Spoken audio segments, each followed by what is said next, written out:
A good family car should be able to handle the school run, and in fact the Huracan is brilliant for this. Because it doesn't have 7 seats, you literally cannot take anyone else's kids. In fact, you can barely take your own, which is probably for the best, because have you seen what kids do to cars?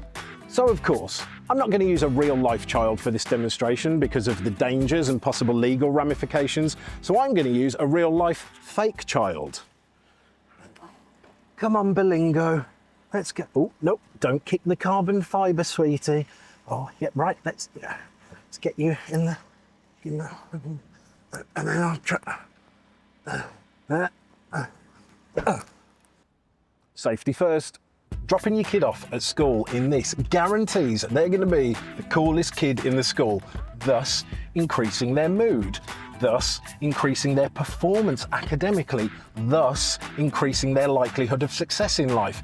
Buying a Lamborghini is an investment in your offspring's future.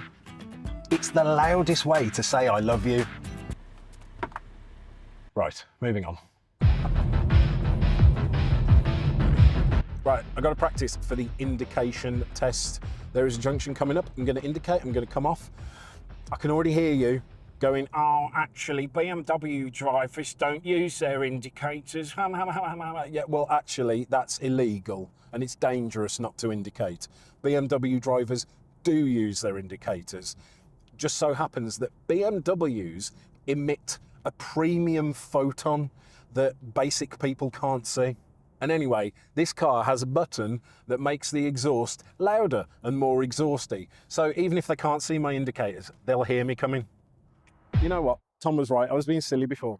I know that Range Rovers are going to be used for loads more than just going to Waitrose and dropping off Tarquin to Ballet. And although these cars are really actually very good for off-roading, not very many Range Rover drivers are actually going to use them for that. However, towing a caravan, that's something you might actually do. So let's see how it copes with, like Tom said, a big one. Now, some of you might be thinking, why a mobile home and not a caravan? Well, if you drive a Range Rover, you are, by definition, better than everybody else. And better people don't sleep in caravans. A caravan is a rolling prison cell made entirely of regret and damp.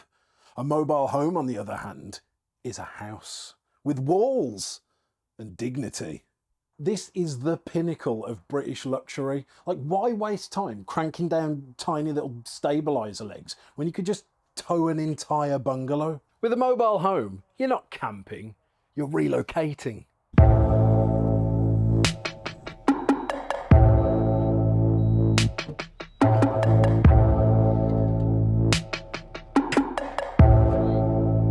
Let's give it a go. It's not working. Why is it not working? Tom said this would work. What's going on? I got it stuck.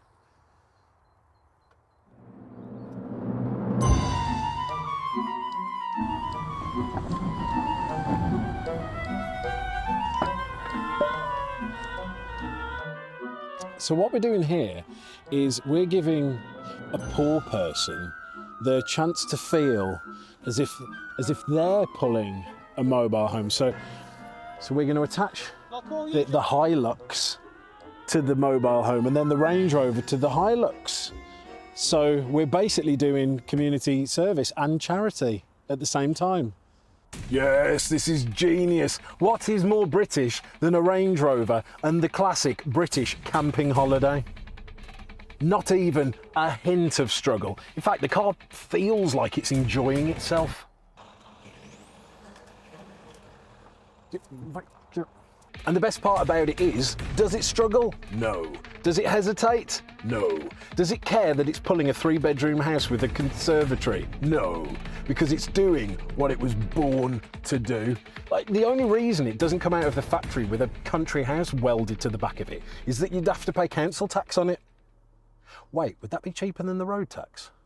Final verdict, can a Range Rover pull a mobile home? No. But a Toyota Hilux can.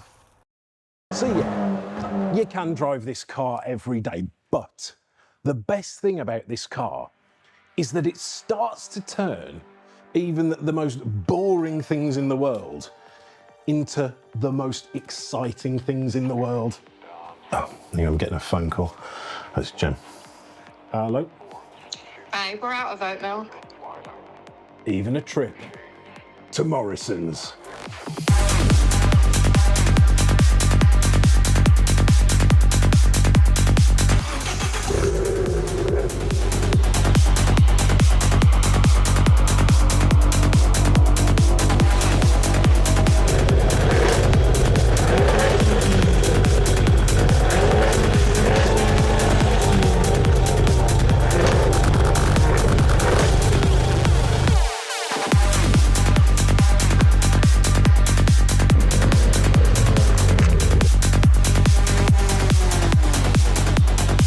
Ooh, yellow car friend.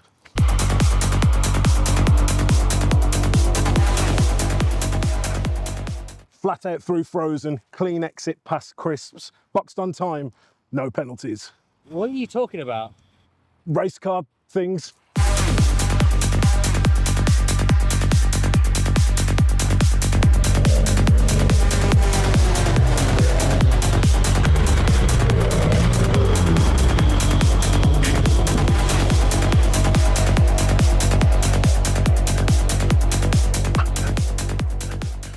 Jem. Why are you sweating? Oh, that's close to a PB. Peanut butter? No, personal best, like milk, eggs, bin bags, toilet roll, all under 2 minutes. Car park was greasy, but no contact. Yeah, do you want me to get champagne or are you going to spray yourself with oat milk again? Oat milk, but I'll do it later because I've got to get back to it. Love you, bye. Okay. So the Spider's actually quite practical. Because it's a mid-engine car, you get 2 storage compartments. You got the front bum and then the back one, which you kind of have to dismantle the entire car to use. But overall, very practical. But not quite 911 practical. In the 911, you get back seats. They're pretty small back seats, but back seats nonetheless. You can throw coats or bags, or maybe a very small, very obedient child, or a normal child with no legs. But either way, you get back seats.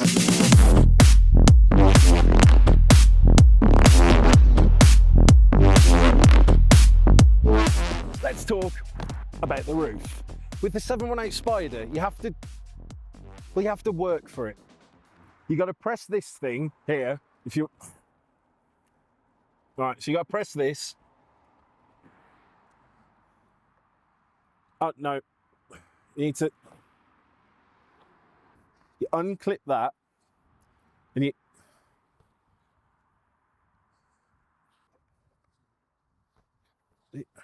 Where did? No, you lift this bit up. Clip this thing there. That doesn't feel right. Doesn't feel like it should.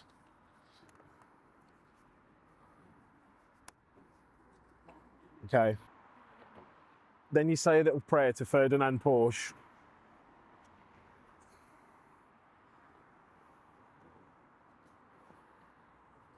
And then you put something with flaps. Oh, hang on. And then you put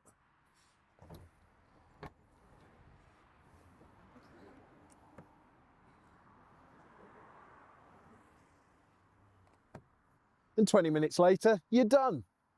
And the best bit is, when it starts raining, you get to do it all again in reverse while panicking.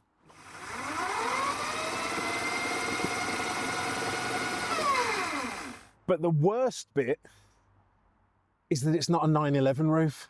In a 911, you just press a button, wait 12 seconds, and boom, you're sunburnt. But all the niggly stuff aside, buying this would be an absolute no-brainer if it were the only car in its class. But we live here, in reality, where this car exists too.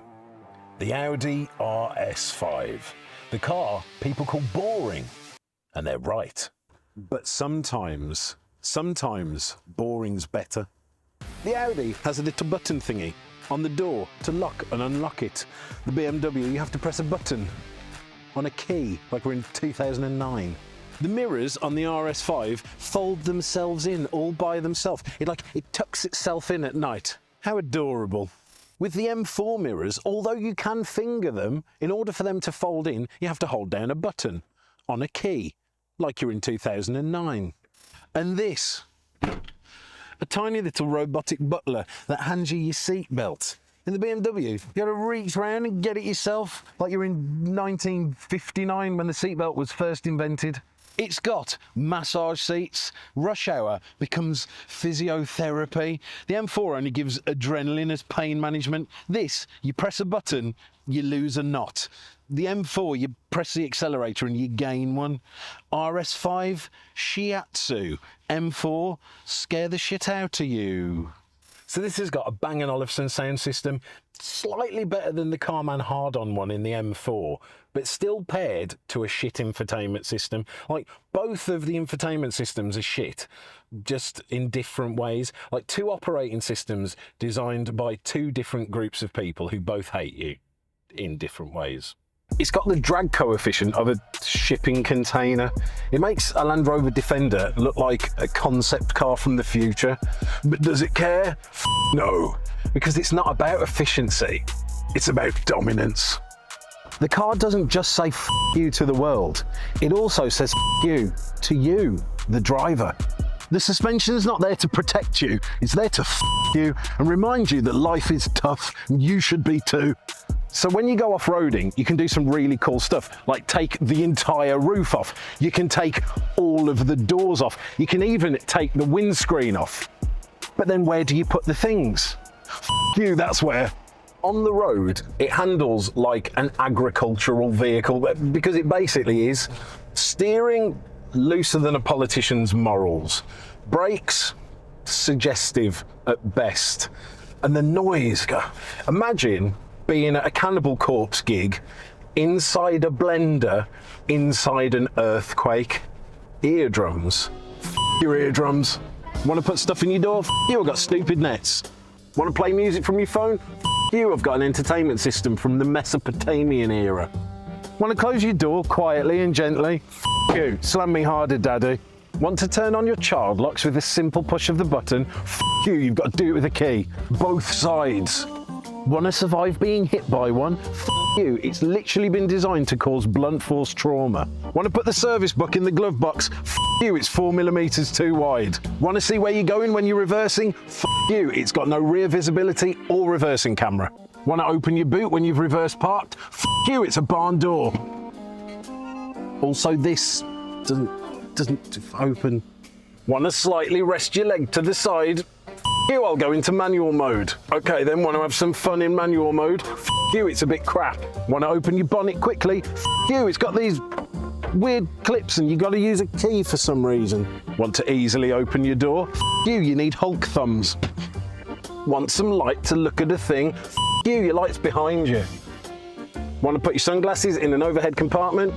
F you, it doesn't have one. Why does it have this weird useless handle in the middle of the bonnet, or this weird handle on the passenger side, or these weird hinges on the outside of the doors that have been designed for battle?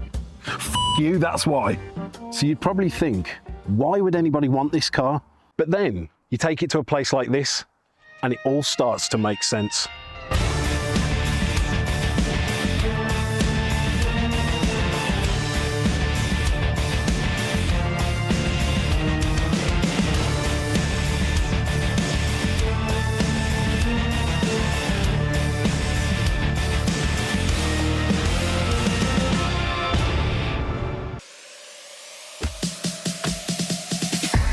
Right, didn't really think this through properly.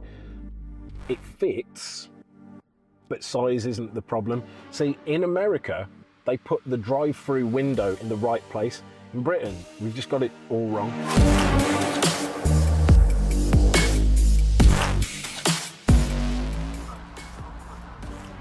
I can't hear you. You've put your speaker in the wrong place. Oh, I've got an idea, don't worry. Right, we've got two options here. I can get out, which is humiliating. We can do this properly. Let's go.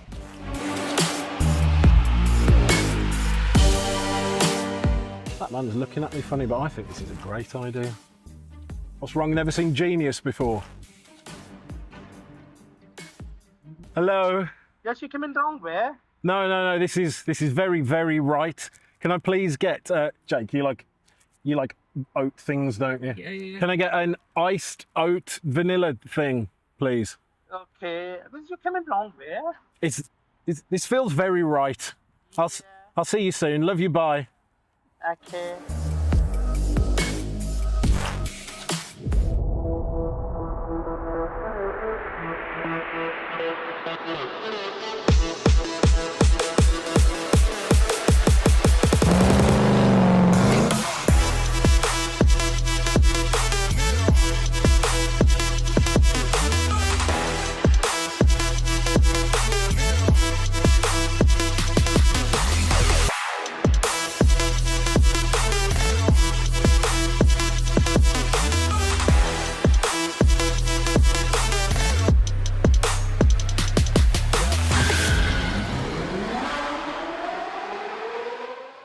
And we are live. Welcome to the Carsino live draw. Today we are drawing for that John Cooper Works mini hatch. There are still some tickets left, so go and do that. But before you do that, let me tell you who we are. If you don't know who we are, if you don't know who we are, I don't know why you're here, but let me tell you, we are Carsino, the UK's fastest growing car competition company, probably.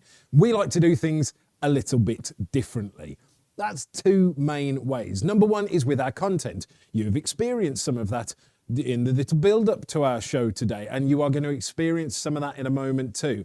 The second way we like to do things differently is with our live draws. They are completely different. You are also experiencing that right now, and that will be explained as we move further on. Now, if you have watched any of our content before, you may have heard behind the camera, Video Jake. He goes behind the camera and does camera things. It's what he does. But another thing he does is voice things on these live draws. And when he does those, his name changes from Video Jake to Voiceover Jake. Voiceover Jake, are you there? Voiceover Jake is in the house, mother fluffers. Oh, yes. Never do that again. Again, for people that don't really understand what's going on here, the first live draw we ever did, he just started doing that voice and it's kind of stuck. And people think he's AI. He's not, but... Yeah. Hashtag not AI, only humans here. There you go. Is anyone saying anything interesting in the comments? We've got a lot of people excited for this competition, James. We got Mark Chit on YouTube. He says production value of these clips. Now, what I know that isn't showing on the screen is there was a fire emoji. Flames lit. Thank you very much. Dean Vineyard, we know Dean. He won a car. He says, good luck, everyone. Let's get lively in the chat tonight, people. Yes, please do.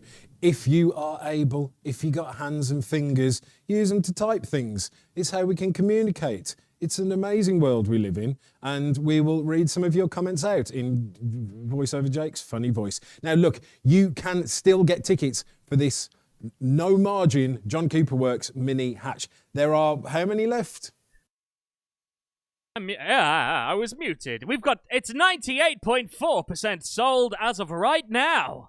Right, this is a no margin competition. What that means is the absolute maximum revenue we will take from this competition will cover the cost of the car and the cost of the ads. No more. If you don't sell it out, I'm not doing it again, because what is the point, honestly? So please, just can you do some quick maths and tell me how many tickets are left?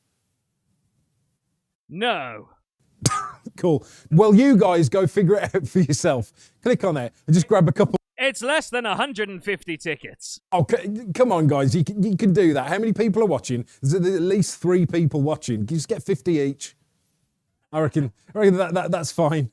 It's even less than 80 tickets now available. Go, go, go. There you go. Look, what we are going to do is we are going to show you a really cool video, and by the time that really cool video has ended, this competition will be closed. So this is really going to be your absolute last chance to get some tickets. Now, this really cool video was filmed by us, wow, how long ago now? About a year ago. Was this our second video? I don't know, it was like one of our very first videos that we ever made with a car that we were raffling. It was a Porsche Boxster, and I am going to say you can win a Porsche Boxster right now on Carsino.uk in our time vault capsule. What the fuck's it called? Time capsule, I think. Time capsule instant win competition with loads of really cool retro cars. So that's why I'm plugging that one. You can go win that now for £2.39. It's still on sale. But we're going to now show you what happened when we took that car to a foreign exotic place. By the time this video ends, the competition will be closed. That's not quite true. It will nearly be closed, but by the... I'm saying that while this is doing it, they're going to go buy the tickets to sell it, is what I'm saying, to sell it out. So either when we get back from this video, it will be sold out by you guys, or I'm just going to stand in silence for a couple of minutes until the competition ends, and you just have to deal with that because it's your fault. Let's play a Boxster video.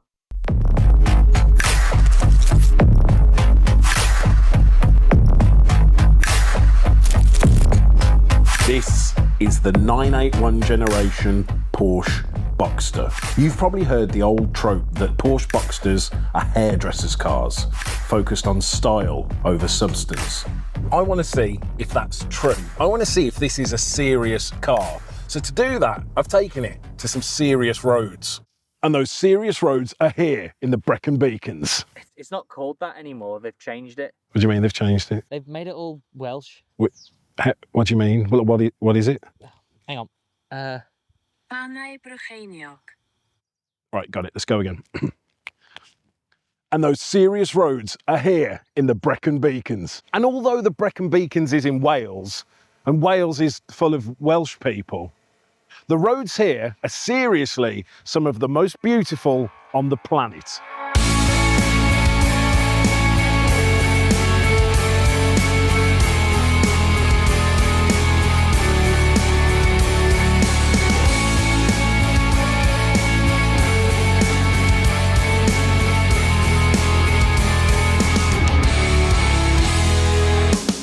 The Boxster was first introduced in the mid-90s as the entry-level Porsche, and that term entry-level still haunts it to this day.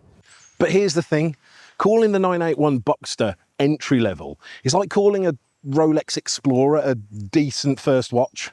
Inside this thing is a 2.7 litre flat six. It'll give you 275 horsepowers, 290 Newton thingies of torque. It'll take you to 60 miles an hour in 5.6 seconds, and it won't stop pulling until 164 miles an hour. But the numbers can only really tell you so much. The real story is how this car feels. Because in the Boxster, it's not about chasing the horizon in a straight line.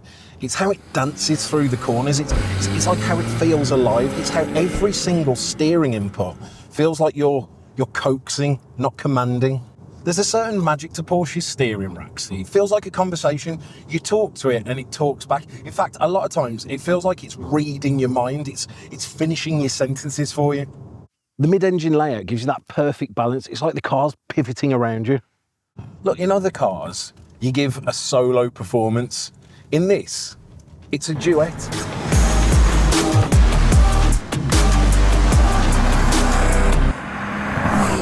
Porsche's DNA is about purity, simplicity done properly. This isn't about bragging rights in a pub car park. It's about engineering that rewards the driver, not just the stopwatch.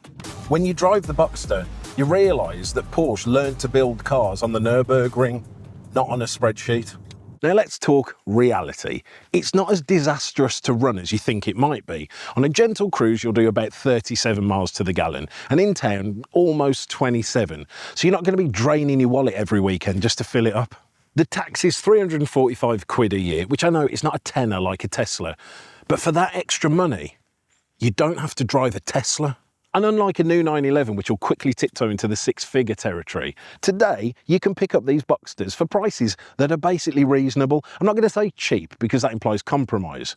And with this car, you definitely are not compromising. But let's temporarily forget about costs, because you could win this car.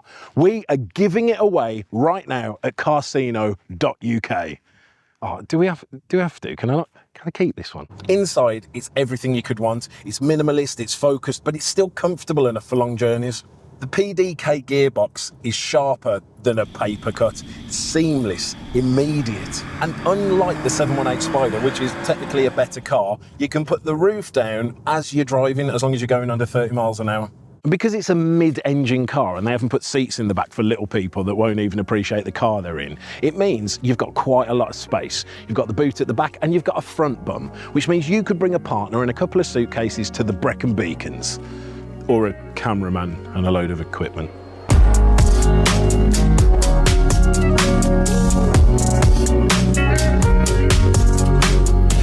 It's easy to underestimate the Boxster when you look at it in photos.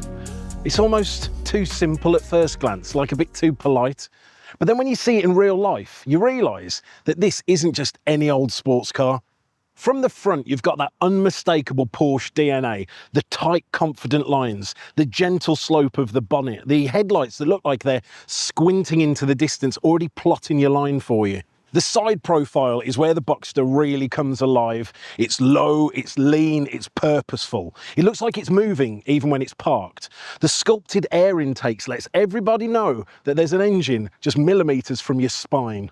And at the back, it's pure Porsche theatre. Those wide haunches, the subtle ducktail spoiler, the lights that wrap around the body like fabric on a tailored suit. You can tell this car's been designed not to shout, but to reward a second look, and a third, and a fourth. It doesn't rely on aggression or overcomplicated styling. Instead, it's got the quiet confidence of a perfectly cut diamond. It doesn't need to shout to be noticed, but up close, every angle dazzles. In grey, it's even more subtle. It's kind of got like a stealth charm. The thing is, this car cares more about impressing the driver than it does other people. It doesn't command attention, it earns it. If you know, you know. And then there's the sound. Look, it isn't quite as operatic as a full-fat 911, but there's something beautifully honest about it. At low speeds, it hums. It's reserved. It's like it's saving its voice for the right moment. But push it past 4,000 RPM, it wakes up into a mechanical chant that reminds you that there's a proper flat six just inches away from your shoulders. It's not a shouty exhaust designed to impress your neighbours or frighten cyclists. It's a more like subtle, precise, layered sound that feels really authentic, that feels really mechanical, that feels really Porsche. It's not going to be the loudest in the car park, but in a world of fake pops and bangs piped through your speakers, it feels really real. And you find that right road, and you take the roof down, that honest, eager bark is all you're going to need.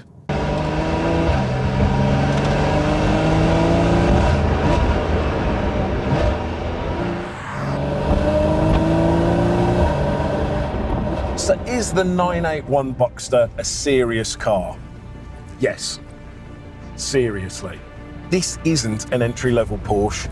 It's a distilled Porsche, a purer Porsche. And look, I can largely understand and mostly agree with the criticisms from the first few generations of Boxsters.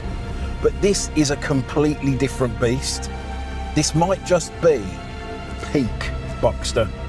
It's the kind of car that makes you take the long way home on purpose. And it's the kind that leaves you standing in the driveway for an extra minute, just for one last glance. It may have started life with a reputation for hairspray and blow dries, but 5 minutes in this car and you realise it's probably going to mess up your hair and it's going to blow your mind. Some cars you drive. This makes you fall in love with driving.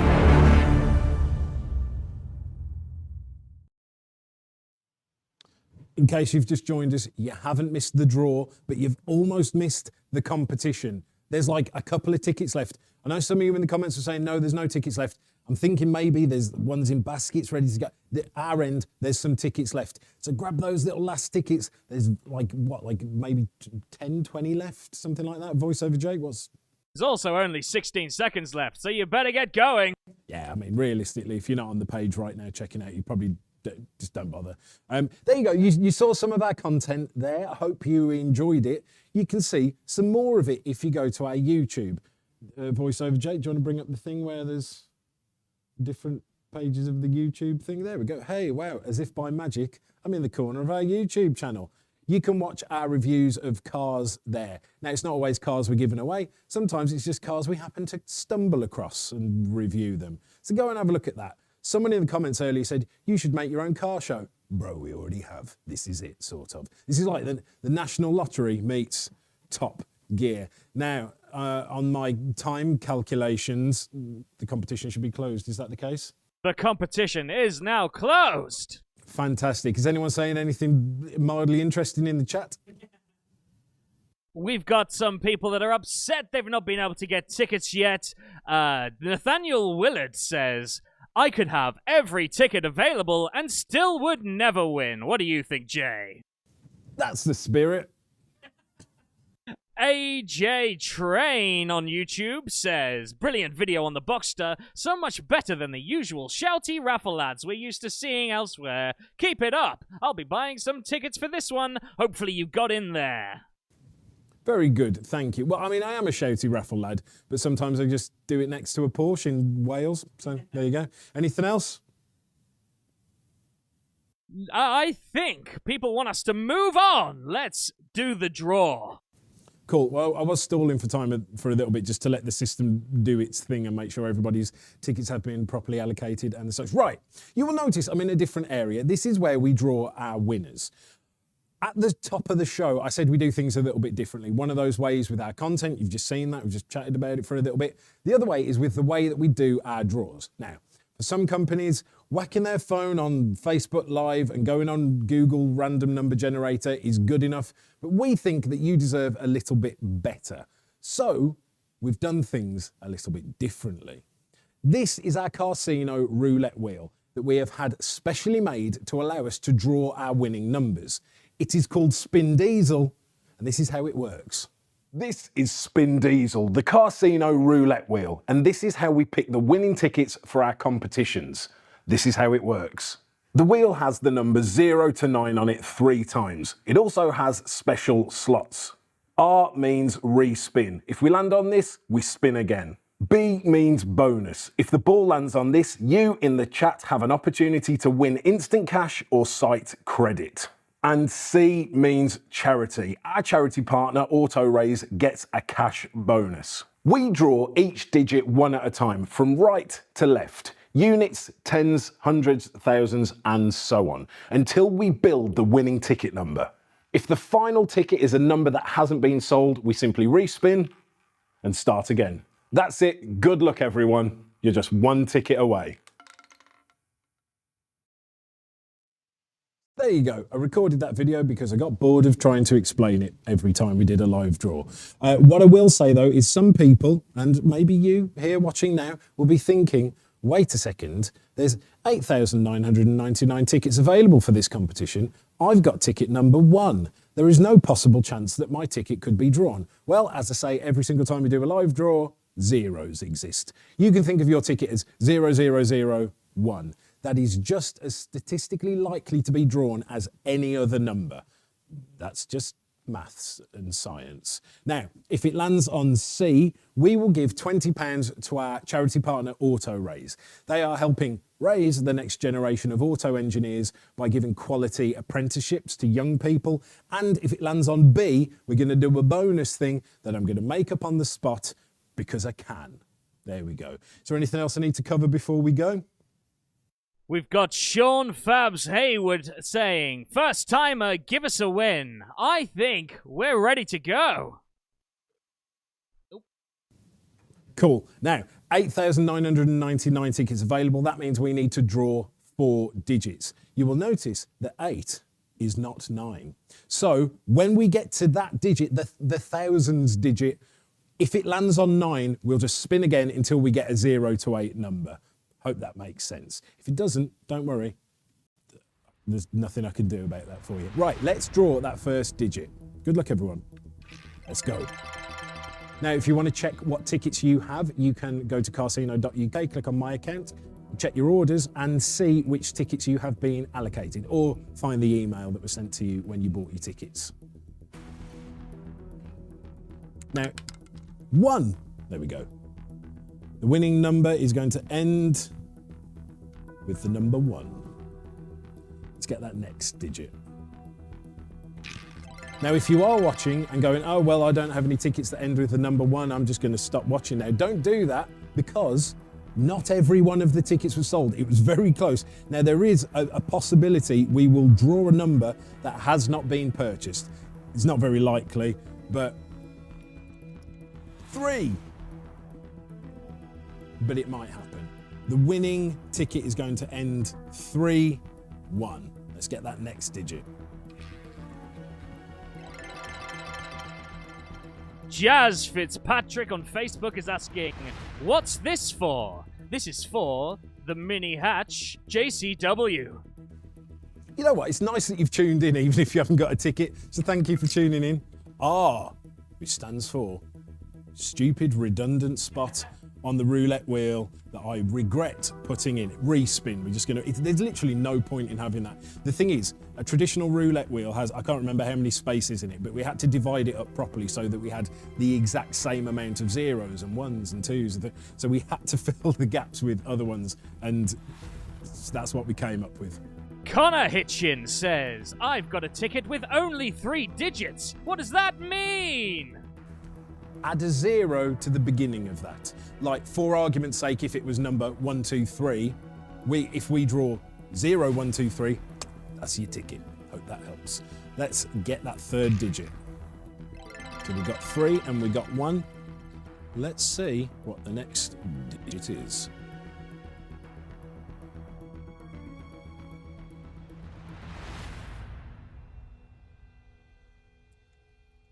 Three. So the winning ticket, if it has been purchased, will end 3-3-1. Now, as I said, because there was only 8,999 tickets available, if we draw a 9 now, we will spin again until we get a 0 to 8. If we do get a 0, that'll be a 3-digit number. That's just, maybe if that happens, that'll prove what I'm talking about. Good luck. This is the final digit. Good luck, everyone. It's the final digit. Do-do-do-do, do-do-do-do-do. James likes that joke. 1. So the winning ticket is 1,331. 1331. Now, VoiceOver Jake is going to go and check to see if that ticket has been purchased. If it has, we will call out the name right now and we will give you a call. So if you get a phone call from a Birmingham number anytime soon, make sure to answer it, because it's probably us, realistically. Ticket number 1331 has been purchased. That means we've got a winner, and the winner's name is Sean Hayward. Congratulations. Sean Hayward, massive congratulations. We're about to give you a call. If you are watching, please answer. If you're not, then I may as well stop addressing you, because that's pointless. Everyone that didn't win, massive commiserations. The way I like to think about it is we've all chipped in a little bit of money to help someone's car dreams come true. So if you think about it like that as well, it will make you feel less sad, I imagine.